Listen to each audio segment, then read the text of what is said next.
Hi friends, my name is Afsar Khan and you're watching my channel. I have qualified NET and I am a teacher of English literature. और ये मैं start करने जा रहा हूँ UP PGT English literature के students के लिए एक क्रैश कोर्स। ये वीडियो डिवाइड है 3 पार्ट में। फर्स्ट पार्ट में राइटर की बायोग्राफी और उसके वर्क के बारे में कुछ फैक्ट्स होंगे और फिर राइटर ने क्या क्या वर्क लिखे उन सब की बात करेंगे। फिर लास्ट में राइटर के इम्पोर्टेंट वर्क्स को डिस्कस करेंगे, उसको समराइज या एनालाइज करेंगे। ये सारी जानकारी एग्जाम पॉइंट ऑफ व्यू के अकॉर्डिंग मैंने ली है जो आपको कोई भी इंग्लिश लिटरेचर के एग्जाम में हेल्प करेगी। सो आज की हमारी वीडियो का टॉपिक है थॉमस हार्डी और सबसे पहले एक नज़र इनके वर्क्स एंड लाइफ की कुछ बेसिक जानकारी के बारे में। तो इनका जन्म हुआ था 1840 डोरसेट इंग्लैंड में और इन्होंने जिन जॉनराज में राइटिंग की हैं वो हैं फिक्सन, पोइट्री और ड्रामा। थॉमस हार्डी की लाइफ के जो मेजर वर्क्स हैं वो इस तरह से हैं। द मेयर ऑफ कास्टरब्रिज ये पब्लिश हुआ था 1886 में। Far from the madding crowd ये पब्लिश हुआ था 1874 में। टेस ऑफ द अर्बरवाइल्स ये पब्लिश हुआ था 1891 में और जूड द ऑब्सक्योर ये पब्लिश हुआ था 1896 में। वीडियो को स्टार्ट करने से पहले मैं आपको कुछ बताना चाहूँगा कि अगर आप पीजीटी या नेट के लिए थॉमस हार्डी को या किसी भी राइटर को प्रिपेयर कर रहे हैं तो मोस्टली इन एग्ज़ाम में राइटर की डेथ ऑफ डेट, राइटर के फादर्स नेम, मदर्स नेम या उसकी वाइफ नेम या उसके चिल्ड्रन नेम नहीं पूछे जाते। अगर ऐसा हुआ तो ये बहुत रेयर केसेस में होगा। तो क्वेश्चन ये उठता है कि हमें राइटर की बायोग्राफी में क्या याद रखना चाहिए। सबसे पहले डेट ऑफ बर्थ या राइटर किस एज से रिलेटेड है, उसके कौन कौन से कंटेम्प्रेरी राइटर्स हैं और अगर कोई राइटर उसका कंटेम्प्रेरी है तो उनके बर्थ की क्रोनोलॉजी को हमें याद रखना है।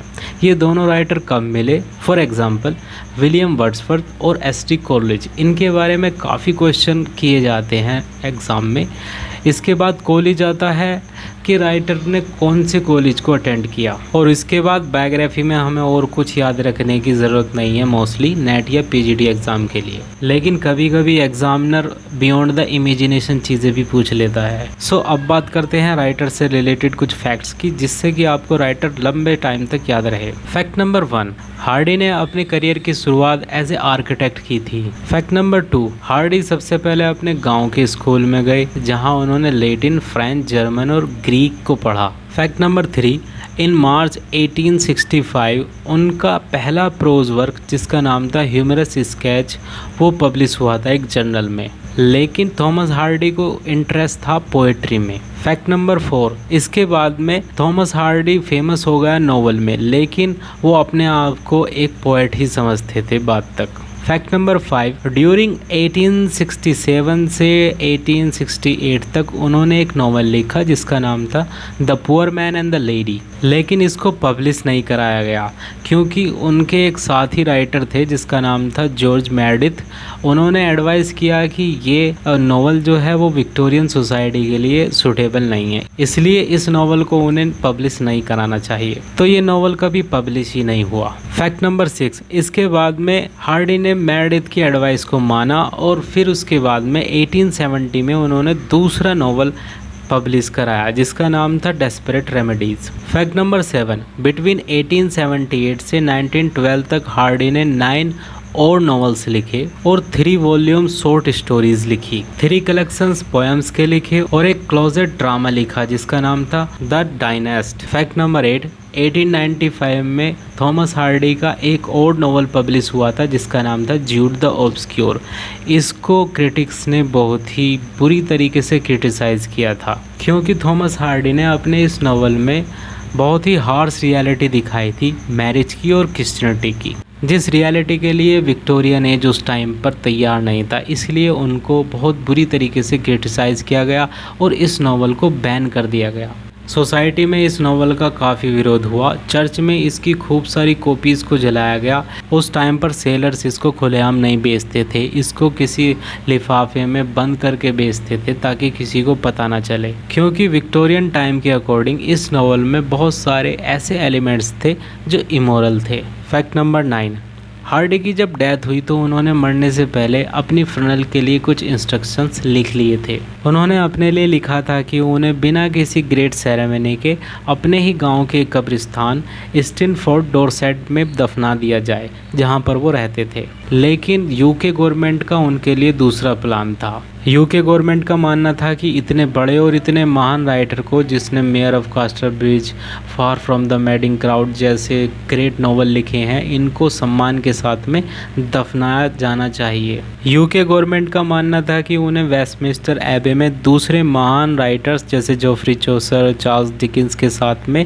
दफनाया जाना चाहिए। इस चीज़ पर काफ़ी कंट्रोवर्सी हुई और बाद में ये फैसला हुआ कि उनका जो शरीर है उसे वेस्टमिंस्टर एबे में, जहाँ पर दूसरे जो राइटर्स हैं वो दफन है, वहाँ दफना दिया जाए और उनका हार्ट वहीं पर दफनाया गया जहाँ पर उन्होंने इंस्ट्रक्शन दिया था।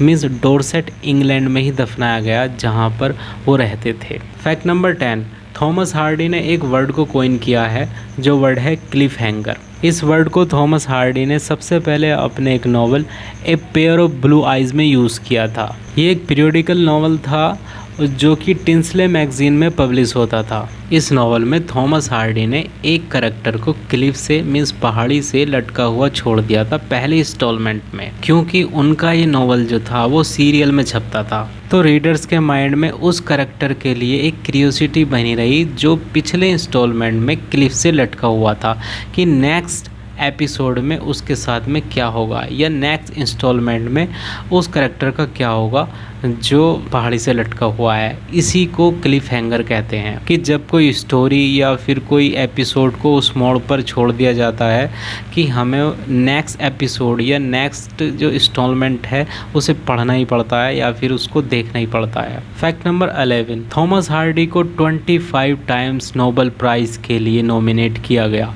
लेकिन कभी उन्हें ये अवार्ड मिला नहीं। फैक्ट नंबर 12, हार्डी ने सबसे पहले 1867 में अपना सबसे पहला नॉवेल लिखा था जिसका नाम था the poor man and the lady, लेकिन उनके एक साथी राइटर ने उनको एडवाइस किया कि इस नॉवेल को वो पब्लिश ना करे, इसलिए ये नॉवेल पब्लिश नहीं हुआ। लेकिन उनका जो दूसरा नॉवेल है वो डेस्परेट रेमेडीज़ के नाम से 1871 में उसे पब्लिश कराया गया, लेकिन ये नॉवेल अनसक्सेसफुल रहा। फैक्ट नंबर 13, इन 1872 में हार्डी ने एक और नॉवेल लिखा जिसका नाम था under the greenwood tree.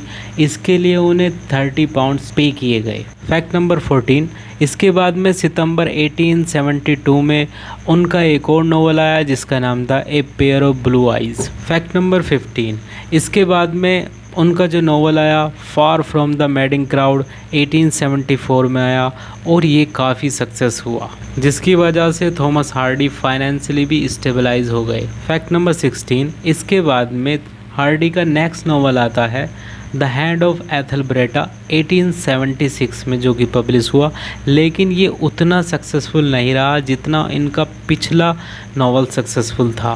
Fact number 17, लेकिन इनका जो नेक्स्ट वर्क आया रिटर्न ऑफ द नेटिव 1878 में उसको मिक्स रिएक्शन मिले, यानी कि कुछ लोगों ने इसे बुरा कहा, कुछ लोगों ने अच्छा कहा। ओवरऑल ये एक सक्सेसफुल नॉवल था। फैक्ट नंबर 18, इन 1880 में उनका दूसरा नॉवल आया जिसका नाम था द ट्रम्पेट मेजर। ये नॉवल एक हिस्टोरिकल फिक्सन है जो कि नेपोलियनिक पीरियड पर सेट है। फैक्ट नंबर 19, इसके बाद में इनका एक और नॉवल आया 1881 में जिसका नाम था ए लाउडिसियन, जो कि थॉमस हार्डी ने अपनी वाइफ को डेडिकेट किया जब वो बीमार थी। नेक्स्ट इनका वर्क आता है 1882 में टू ऑन ए टावर। ये नॉवल भी इतना सक्सेसफुल नहीं रहा। फैक्ट नंबर 21, इसके बाद में 1886 में द मेयर ऑफ कास्टरब्रिज का नॉवल आता है।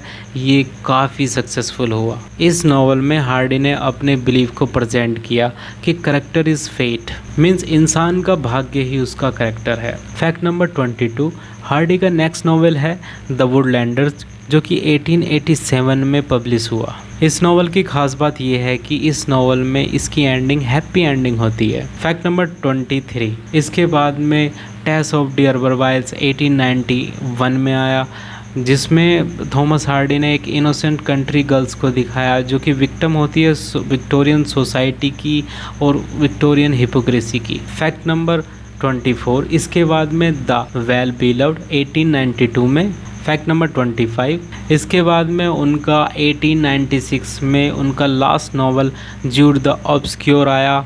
इस नॉवल में थॉमस हार्डी ने जूड फावले नाम के एक करेक्टर की लाइफ को दिखाया है। ये नॉवल काफ़ी क्रिटिसाइज़ किया गया क्योंकि इसमें कुछ इमोरल कंटेंट था, कुछ ऐसी चीज़ें थी जो विक्टोरियन एज में टैबूज थी। इसके बाद से थॉमस हार्डी ने नॉवल लिखना ही छोड़ दिया।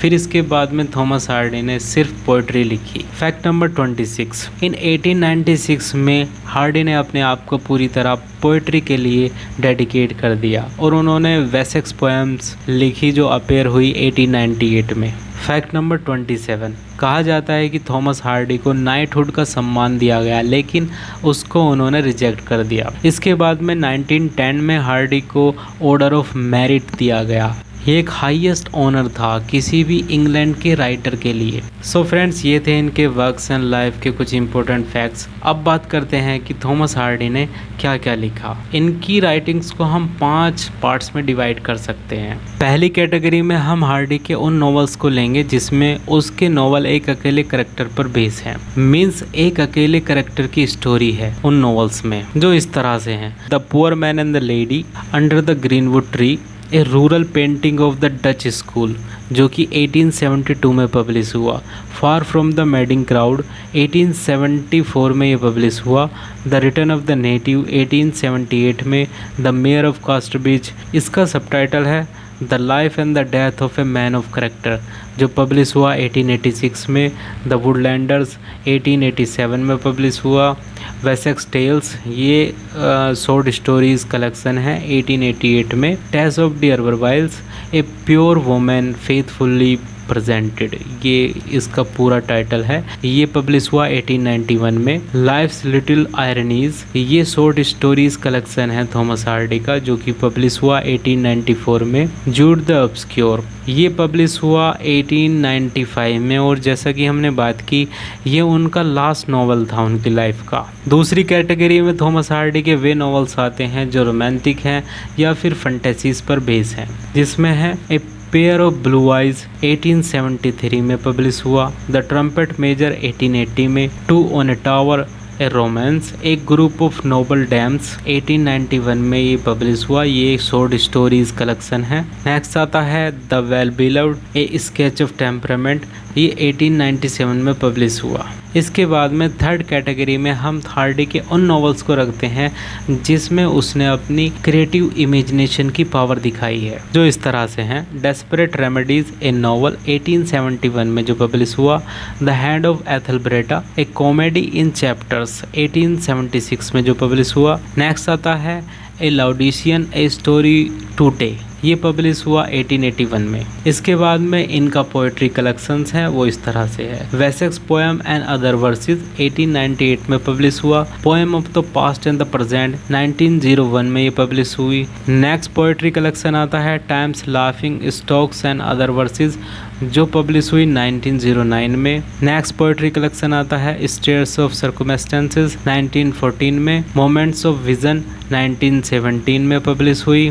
इसके बाद में winter words in the various moods and metres 1928 में ही पब्लिश हुई। लास्ट और फिफ्थ कैटेगरी में हम उनके ड्रामा को रखते हैं। थॉमस हार्डी ने सिर्फ एक ही ड्रामा लिखा जिसका नाम है, और ये इसके बारे में हम पहले ही बात कर चुके हैं, द डायनेस। ये एक एपिक ड्रामा है और ये एक वर्स ड्रामा है, यानी कि वर्स में लिखा गया, पोएट्री में लिखा गया ये ड्रामा।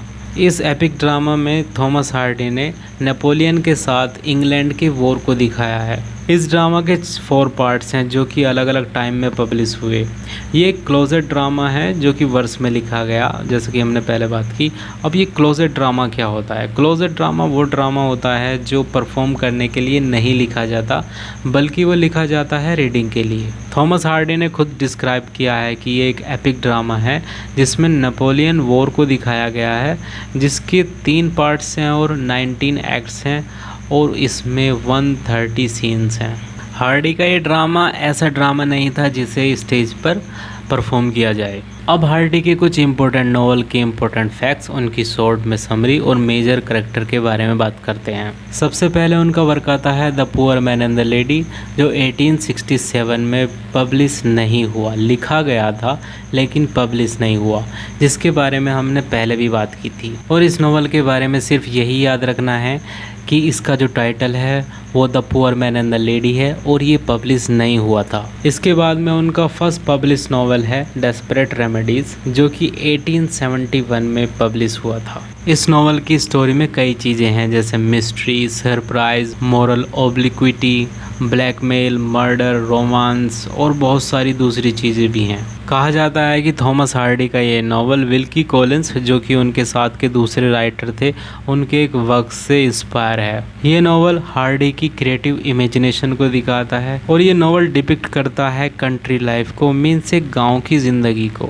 और वहाँ पर जो करेक्टर्स हैं उनकी साइकोलॉजी को। इस नॉवल का आपको सिर्फ टाइटल और ये कब पब्लिश हुआ ये याद रखना है। थॉमस हार्डी का नेक्स्ट वर्क आता है अंडर द ग्रीनवुड ट्री। इस नॉवल का कंप्लीट टाइटल है under the greenwood tree, A rural painting of the Dutch school. Thomas Hardy ने इस नॉवल का जो टाइटल लिया है वो विलियम शेक्सपियर के एक play as you like it में एक सॉन्ग है, वहाँ से लिया है।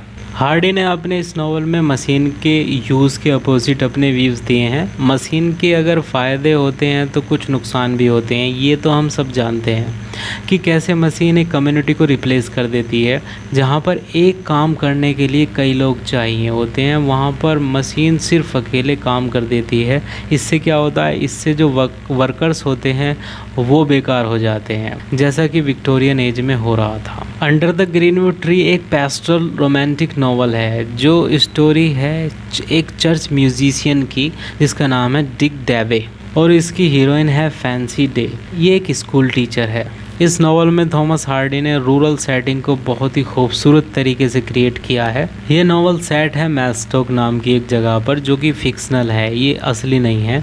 और इसमें दो सेंट्रल करैक्टर हैं। पहला डिक डेवे, जो कि एक चर्च में म्यूजिशियन है, मीन्स वो म्यूज़िक बजाता है चर्च में। और दूसरा है एक खूबसूरत लड़की जो स्कूल में एक टीचर है, उसका नाम है फैंसी डे। दूसरी हीरोइन की तरह डिक डेवे फैंसी को चाहता है, लेकिन इस कंपटीशन में उसके साथ में दो और कंपटीटर हैं, जिनका नाम है, एक हैंडसम फार्मर होता है जिसका नाम होता है फैट्रिक सिनर, और दूसरा होता है लोकल विकार, मीन्स एक चर्च का पादरी होता है, उसका नाम होता है मेबोल्ड। ये स्टोरी इन्हीं चारों के बीच में घूमती है। डिक डेवे जो होता है थोड़ा शर्मीला होता है, वो खुल के अपनी बात फैंसी डे से नहीं कह पाता, जिसका फ़ायदा ये दूसरे करैक्टर उठाते हैं, लेकिन एंड में सब कुछ ठीक हो जाता है। डिक डेवे और फैंसी डे आपस में मिल जाते हैं और उनकी शादी हो जाती है। इस नॉवल के भी हमें डीप में नहीं जाना है, इसका भी हमें टाइटल और जो फैक्ट्स मैंने बताए हैं वो याद रखने हैं। थॉमस हार्डी का नेक्स्ट वर्क आता है far from the madding crowd.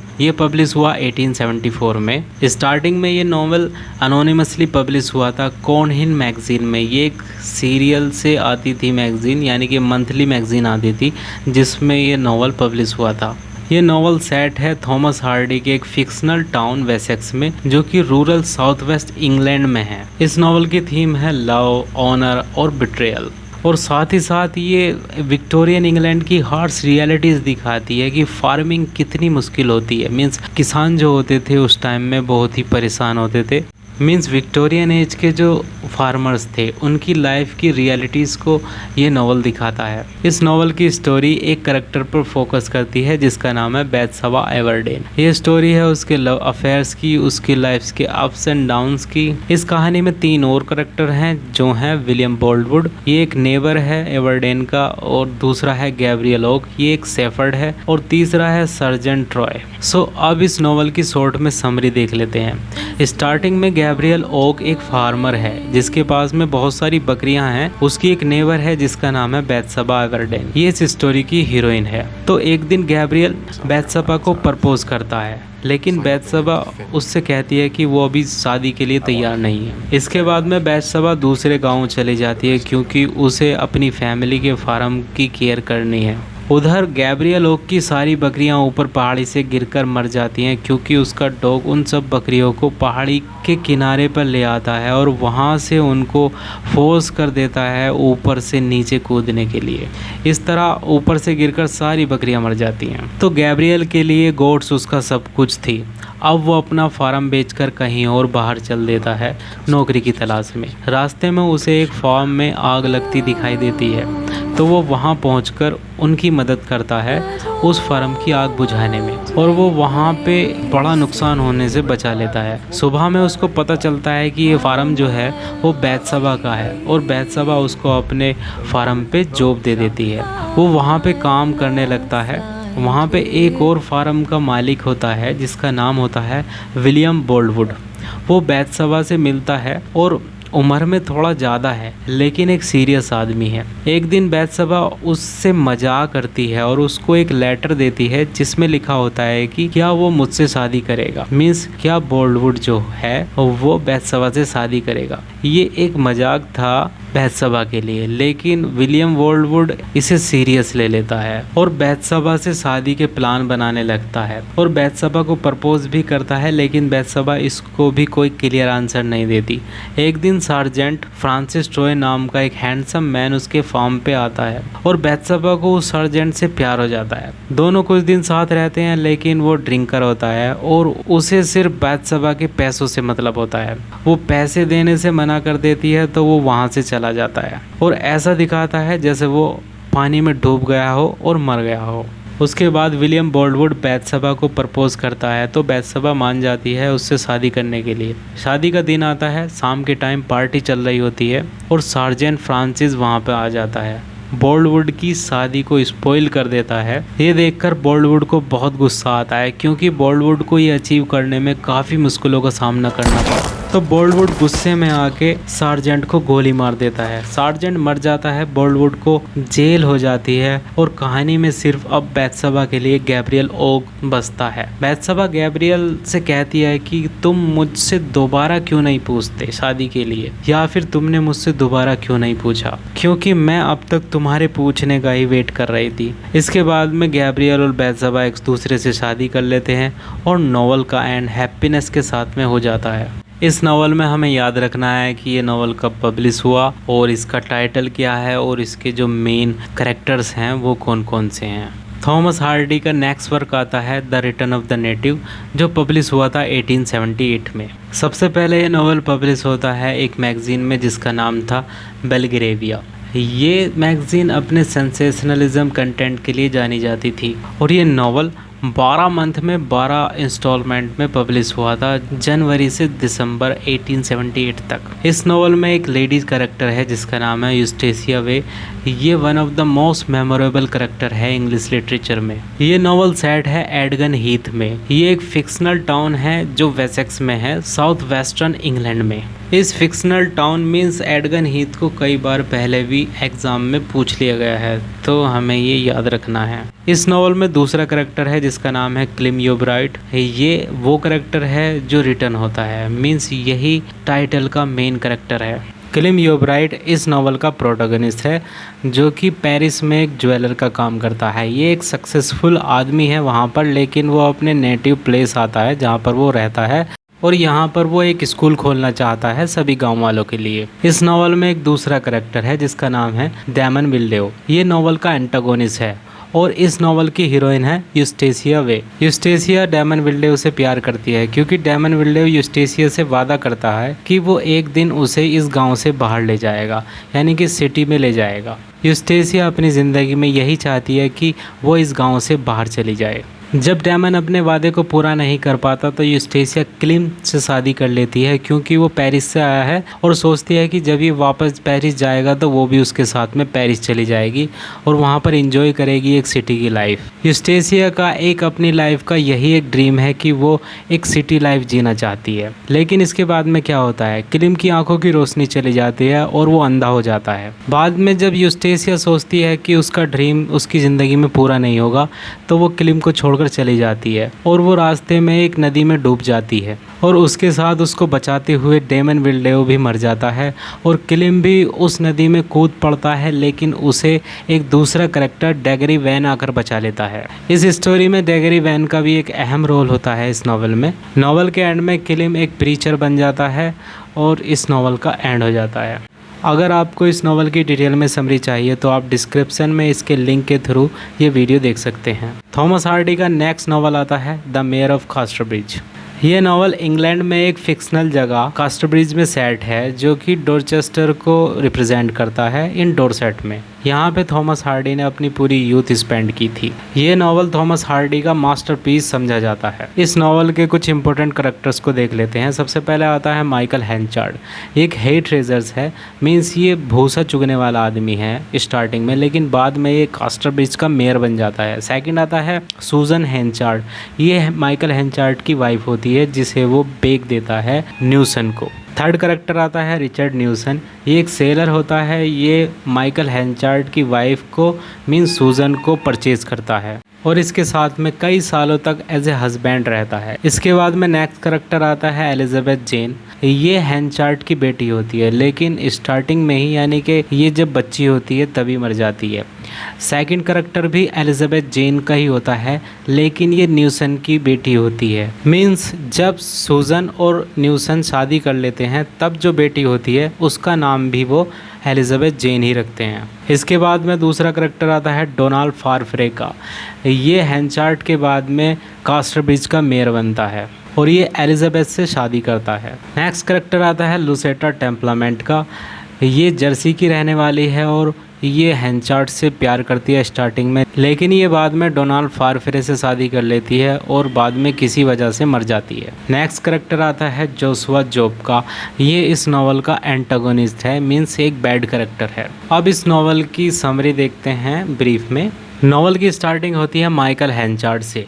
ये एक भूसा इकट्ठा करने वाला आदमी है और एक ऐसा आदमी है जो बहुत शराब पीता है। एक दिन उसकी वाइफ सूजन हेंचार्ड से उसकी बहस हो जाती है किसी बात पर। वो नशे में होता है और वो अपनी वाइफ सूजन और अपनी बेटी एलिजाबेथ जेन को 5 गिनीज में बेच देता है एक सेलर को जिसका नाम होता है रिचर्ड न्यूसन। लेकिन अगली सुबह उसे अपनी किए पर पछतावा होता है और वो अपनी वाइफ और बेटी को बहुत तलाश करता है, लेकिन बहुत देर हो चुकी होती है। इससे दुखी होकर वो कसम खाता है कि वो 21 सालों तक शराब नहीं पिएगा। दूसरी तरफ सूजन न्यूसन के साथ में 18 इयर्स तक रहती है और इसके बाद न्यूसन समुंदर में कहीं खो जाता है और वापस नहीं आता। इसके बाद सूजन को फाइनेंशियली सपोर्ट करने वाला कोई नहीं होता, तो सूजन डिसाइड करती है कि वो अपने पिछले हस्बैंड हेंचार्ड को तलाश करेगी। तो सूजन अपनी बेटी एलिजाबेथ जेन के साथ में हेंचार्ड को तलाशने निकल पड़ती है। उधर हेंचार्ड अब ग्रेन का बिजनेस करके रिच बन गया है और वो अब कास्टरब्रिज का मेयर है। उसने लोगों से ये बात छुपाई है कि कैसे उसने अपनी बेटी और वाइफ को बेचा और सबको यही बताया है कि वो एक विडोवर है। जब सूजन हेंचार्ड को तलाश कर लेती है तो हेंचार्ड बहुत खुश होता है और सूजन के लिए कुछ करना चाहता है, तो इसके लिए वो दोबारा सूजन से शादी करना डिसाइड करता है। हालांकि इसके लिए वो लुसेटा नाम की एक औरत से अपनी इंगेजमेंट तोड़ देता है। लुसेटा हेंचार्ड के काफ़ी करीब रही थी और उसने हेंचार्ड की देखभाल की थी जब वो बीमार हो गया था। उसके बाद डोनाल्ड फारफ्रे नाम का एक आदमी हेंचार्ड की हेल्प करता है उसके ग्रेन बिजनेस में, तो हेंचार्ड खुश होकर उसे अपने साथ अपने बिजनेस में रख लेता है अपने पुराने मैनेजर जोशुआ जॉब को हटाकर। लेकिन डोनाल्ड फारफ्रे हेंचार्ड की बेटी एलिजाबेथ को पसंद करने लगता है। जब ये हेंचार्ड देखता है तो उसे बहुत गुस्सा आ जाता है और वो उसको अपने बिजनेस से निकाल देता है और डोनाल्ड फारफ्रे अपना खुद का बिजनेस स्टार्ट कर देता है। जब ये चीज़ हेंचार्ड देखता है कि डोनाल्ड फारफ्रे ने अपना खुद का बिजनेस स्टार्ट कर लिया है,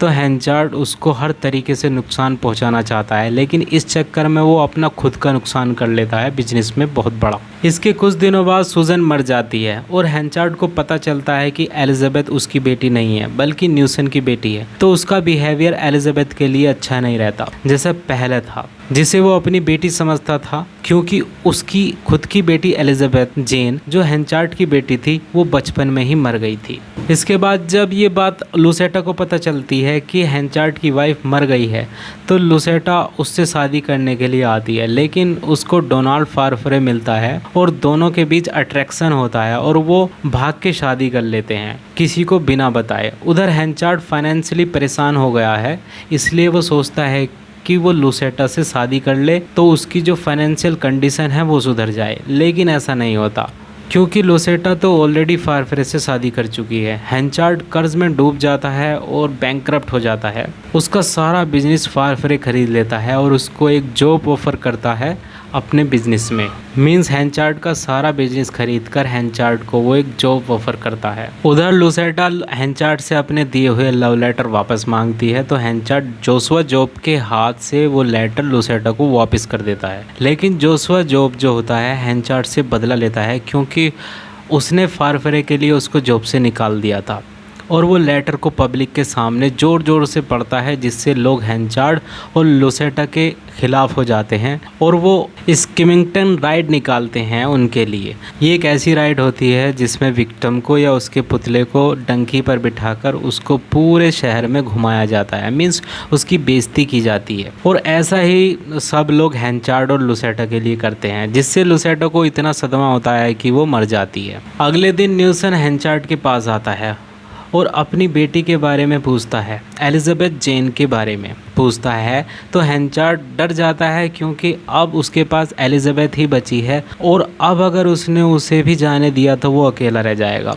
इसलिए वो न्यूसन से झूठ बोल देता है कि वो मर गई है और बेचारा न्यूसन दुखी होकर वहाँ से चला जाता है और हेंचार्ड फिर से शराब पीना स्टार्ट कर देता है। लेकिन न्यूसन को पता चल जाता है, तो वो दोबारा वापस आता है और अपनी बेटी को ले जाता है अपने साथ में। उधर फारफ्रे एलिजाबेथ से शादी करने वाला है। शादी के दिन हेंचार्ड वहाँ से चला जाता है, क्योंकि अब वो एलिजाबेथ जेन की लाइफ में और परेशानी नहीं लाना चाहता। वहाँ से वो इसलिए चला जाता है। डोनाल्ड फारफ्रे और एलिजाबेथ हेंचार्ड को तलाश करते हैं, तो वो पाते हैं कि हेंचार्ड मर चुका है और उसकी जेब से एक लेटर निकला है कि उसकी डेथ को भुला दिया जाए। और इसी के साथ में नॉवल का एंड हो जाता है। ये नॉवल काफ़ी इम्पोर्टेंट है, इसलिए इसके सभी करैक्टर्स और नॉवल की स्टोरी और स्टोरी के जो मेजर इवेंट्स हैं उनको याद रखना ज़रूरी है एग्ज़ाम के लिए। थॉमस हार्डी का नेक्स्ट वर्क आता है, नेक्स्ट नॉवल आता है द वुडलैंडर, जो पब्लिश हुआ था 1887 में। ये नॉवल सीरियल में पब्लिश हुआ था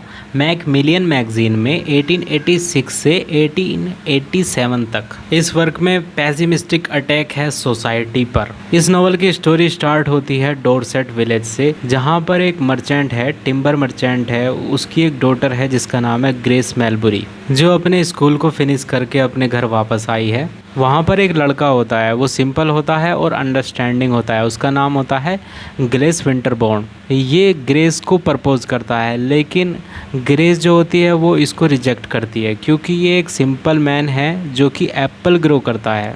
और बाद में ग्रेस शादी कर लेती है एडरेड फिशपायर्स से। ये एक यंग डॉक्टर है जो चार्मिंग है और अच्छा दिखता है और पैसे वाला भी है, लेकिन ये कैरेक्टर मॉरली वीक है। शादी के कुछ दिन बाद एडवर्ड फिशपायर्स एक दूसरी लड़की के चक्कर में पड़ जाता है, जिसका नाम होता है मिसिस फेलिस चारमाउंट। तो ग्रेस उसे छोड़ देती है और वापस उसके पास आ जाती है जिसने उसे स्टार्टिंग में प्रपोज किया था, मीन्स ग्लिस विंटरबॉर्न के पास में आ जाती है। कुछ दिन बाद ग्लिस सीरियसली इल हो जाता है, मीन्स बीमार पड़ जाता है और वो अपना कॉटेज छोड़कर दूसरे किसी जगह पर रहने लगता है। और कुछ दिन बाद ग्लेस मर जाता है, लेकिन ग्रेस जो होती है उसे दुख तो होता है उसके मरने का, लेकिन बाद में वो फिर एडरेड के पास ही चली जाती है। ये नॉवल दिखाता है कि किस तरह लोग वेल्थ, अपर क्लास और हाई स्टेटस की तरफ भागते हैं। एग्जाम पॉइंट ऑफ व्यू से ये नॉवल इतना इम्पोर्टेंट नहीं है, बस हमें इसके कुछ कैरेक्टर्स याद रखने हैं, जैसे कि प्रोटोगोनिस्ट और इसका टाइटल और ये कब पब्लिश हुआ। इसके बाद में हार्डी का दूसरा जो नॉवल आता है वो है टेस ऑफ दी अर्बरवाइल्स। इस नॉवल का कंप्लीट टाइटल है Tess of the Urbervilles, a pure woman faithfully presented. ये पब्लिश हुआ था 1891 में। इस नॉवल में टेस जो होती है प्रोटोगोनिस्ट होती है, एक इनोसेंट लड़की होती है, उसे प्रेजेंट किया है एज ए फाइटर। वो अपने हक के लिए तो लड़ती है लेकिन दूसरों के हक के लिए भी वो लड़ती है। ये नॉवल फोकस करता है विलेज लाइफ को और जो विलेज लाइफ की जो लोअर क्लास होती है उसको। सो इस नॉवल की स्टोरी स्टार्ट होती है टेस से। टेस एक पुअर फैमिली से है लेकिन उसको पता चलता है कि उसके पूर्वज जो हैं डियर बरवाइल्स काफ़ी रिच हैं और उनकी काफ़ी प्रॉपर्टी में टेस का भी हिस्सा है। तो टेस अपनी प्रॉपर्टी को क्लेम करने के लिए वहाँ जाती है। वहाँ पर एक एलेक डियर बरवाइल्स नाम का एक आदमी होता है। वो इनोसेंट टेस को बहला फुसला कर उसका रेप कर देता है। इससे टेस प्रेग्नेंट हो जाती है जिसकी वजह से उसे वहाँ से जाना पड़ता है। और टेस को एक लड़का होता है जिसका नाम वो सोरो रखती है। बाद में वो बच्चा मर जाता है। इसके बाद टेस एक डेयरी में काम करती है जहाँ पे उसे एक और लड़का मिलता है जिसका नाम होता है एंजल क्लेयर। ये एक जेंटलमैन है। वहाँ पर दोनों साथ काम करते हैं तो दोनों में प्यार हो जाता है और दोनों एक दूसरे से शादी कर लेते हैं। टेस एंजल को अपने पास के बारे में बताना चाहती है लेकिन उसे सही मौका नहीं मिलता। फिर भी टेस एंजल के लिए एक लेटर लिखती है जिसमें वो अपने पास के बारे में एंजल क्लेयर को बताती है कि कैसे उसे एलेक नाम के आदमी ने सेड्यूस किया और उससे उसको एक बच्चा हुआ। लेकिन ये लेटर बेड के नीचे चला जाता है किसी तरीके से और ख़ास वेडिंग नाइट को ही एंजल क्लेयर को ये मिलता है। इस लेटर को पढ़ने के बाद एंजल टेस को रिजेक्ट कर देता है और वहाँ से चला जाता है। उसके जाने के बाद टेस को हर तरह की प्रॉब्लम को फेस करना पड़ता है। वो फाइनेंशियली इतना टूट जाती है कि वो दोबारा डियर बरवाइल चली जाती है और उधर एंजल को अपनी गलती का एहसास होता है और वो टेस की तलाश करता है। और उधर टेस एलेक जिसने टेस का रेप किया था उसका मर्डर कर देती है और एंजल के पास आ जाती है। एंजल टेस को छोड़ने के लिए उससे माफ़ी मांगता है तो टेस कहती है कि उसने बहुत देर कर दी। नेक्स्ट डे पुलिस आती है और टेस को अरेस्ट कर लेती है। एंजल ये सब देख रहा होता है और उसको एग्जीक्यूट कर दिया जाता है। मीन्स टेस को फांसी दे दी जाती है एलेक के मर्डर के लिए। और इसी के साथ में इस नॉवल का एंड हो जाता है। ये novel exam point of view से काफ़ी इम्पोर्टेंट है। आपको इस नॉवल में 3 करैक्टर याद रखने हैं, Tess, Angel Clare and Alec d'Urbervilles. और हो सके तो इसकी समरी को और डिटेल में देख लेना अगर आपको कहीं मिल जाता है तो, क्योंकि ये नॉवल थॉमस हार्डी का मेजर नॉवल में से एक है। थॉमस हार्डी का नेक्स्ट नॉवल आता है ज्यूड द ऑब्सक्योर। ये पब्लिश हुआ था 1895 में। ये नॉवल सेट है साउथ वेस्ट इंग्लैंड में। इस नॉवल में ज्यूड फावले नाम का एक आदमी है। ये एक वर्किंग क्लास आदमी है, यंग मैन है जो स्टोन मेसन है, यानी कि ये मूर्तियाँ बनाता है और इसका एक सपना है कि वो स्कॉलर बने, यूनिवर्सिटी जाए। इस नॉवल का दूसरा मेन करैक्टर है इसकी कज़न जिसका नाम है सू ब्राइडहेड। इस नॉवल की मेजर थीम है issue of class, education, religion, morality and marriage. इस नॉवल की समरी को ब्रीफ में देखते हैं। जैसा कि हमें पता है कि इस नॉवल का जो प्रोटोगोनिस्ट है वो ज्यूड फावले है। ये एक स्टोन मेसन है, मीन्स मूर्तियाँ बनाता है, और ये एक ऑर्फन आदमी है, मीन्स यंग मैन है जिसे उसकी आंट ने पाला है। और उसका एक ही ड्रीम है कि वो क्राइस्ट मिनिस्टर यूनिवर्सिटी जाना चाहता है। वहाँ पर वो स्कॉलर बनना चाहता है क्योंकि वो अपने टाउन के एक दूसरे टीचर रिचर्ड फेलेस्टोन से काफ़ी इंस्पायर है, जो बचपन में ही उसे छोड़कर चला गया था क्राइस्ट मिनिस्टर यूनिवर्सिटी पढ़ने के लिए। वैसे ही ज्यूड करना चाहता है अपनी लाइफ में, लेकिन ज्यूड को एक अरेबेला नाम की एक चालाक वुमेन से प्यार हो जाता है। वो अरेबेला ज्यूड को फंसाकर उससे शादी कर लेती है। शादी के बाद वो अपना होम विलेज नहीं छोड़ पाता और उसके सपने ही रह जाते हैं।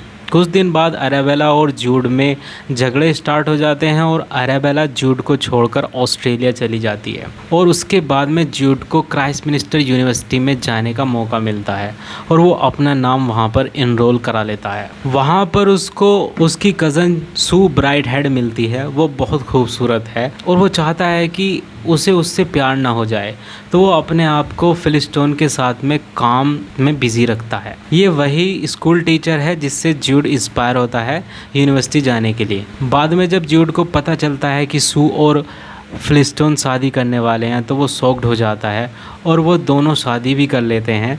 बाद में सू और फ्लिस्टोन की नहीं बनती तो सू फ्लिस्टोन को छोड़ देती है और जूड के पास आ जाती है। जूड और सू दोनों साथ साथ रहने लगते हैं। बाद में जूड एराबेला से डिवोर्स ले लेता है और सू फ्लिस्टोन से, लेकिन सू दोबारा शादी नहीं करना चाहती। उधर एराबेला जूड की लास्ट वाइफ जो होती है वो जूड को बताती है कि उनका एक बेटा है ऑस्ट्रेलिया में, तो जूड अपने बेटे को अपने साथ ले आता है और बाद में जूड और सो के अपने 2 और बच्चे हो जाते हैं और ये दोनों मिलकर, जूड और सो दोनों मिलकर तीनों बच्चों की देखरेख करते हैं। जूड बीमार पड़ जाता है और जब वो रिकवर होता है तो वो डिसाइड करता है कि वो फिर से क्राइस्टमिस्टर जाएगा अपनी वाइफ के साथ में। वहाँ पर उन्हें रहने के लिए कोई जगह नहीं मिलती या बड़ी मुश्किलों में मिलती है क्योंकि वो मैरिड नहीं है और जूड को सू से अलग एक इन में रहना पड़ता है। यहाँ पर उन्हें काफ़ी प्रॉब्लम फेस करनी पड़ती है जिससे बेचारे बच्चे परेशान हो जाते हैं। जूड का बेटा सोचता है कि बेहतर होता कि वो उनके साथ ना होते।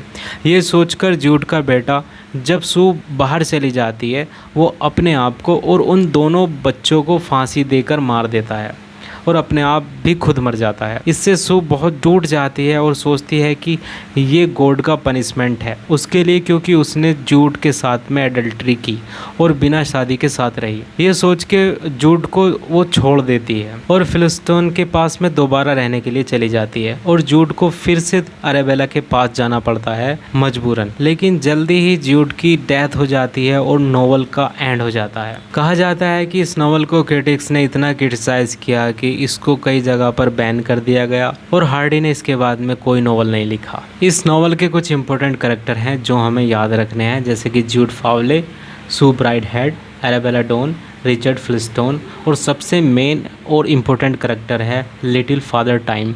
ये जूड का वो बेटा है जो एराबेला से हुआ था जिसने दोनों बच्चों को और अपने आप को फांसी लगाई थी। इसके बारे में कई एग्ज़ाम में कई बार पूछा गया है।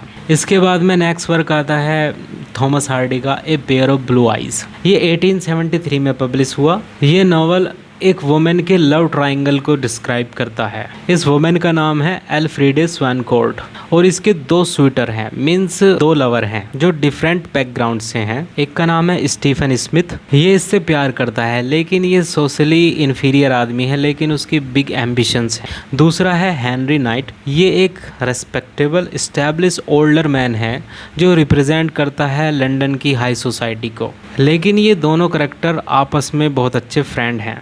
नाइट एल्फ्रीडे और स्मिथ के अफेयर के बारे में नहीं जानता। एल्फ्रीडे के जो फादर होते हैं वो स्मिथ से एल्फ्रीडे की शादी नहीं कराना चाहते क्योंकि वो सोशली वीक है। नाइट जो होता है दूसरा करेक्टर, वो एल्फ्रेडे से शादी करना चाहता है और शादी होने ही वाली होती है, लेकिन नाइट को एल्फ्रेडे और स्मिथ के अफेयर के बारे में पता चल जाता है तो वो उससे शादी करने के लिए मना कर देता है। एल्फ्रेडे डिप्रेशन में आ जाती है और एक तीसरे आदमी से शादी कर लेती है जिसका नाम होता है लॉर्ड लुक्सलेन। सो फ्रेंड, यही इस नॉवल की मेजर थीम है। एग्ज़ाम पॉइंट ऑफ व्यू से ये नॉवल इतना इम्पोर्टेंट नहीं है, हमें इसके टाइटल, इसकी पब्लिश डेट और इसके जो मेन कैरेक्टर हैं उन्हें ही याद रखना है। मीन्स इस नॉवल के डिटेल में हमें बिल्कुल नहीं जाना है। सो फ्रेंड्स, इस वीडियो में इतना ही। अगर आपको ये वीडियो पसंद आई तो लाइक करिएगा, इसे अपने दोस्तों में शेयर करिएगा और अगर आपकी कोई सजेशंस हों तो कमेंट बॉक्स में लिखिएगा। Thanks for watching me, have a nice day.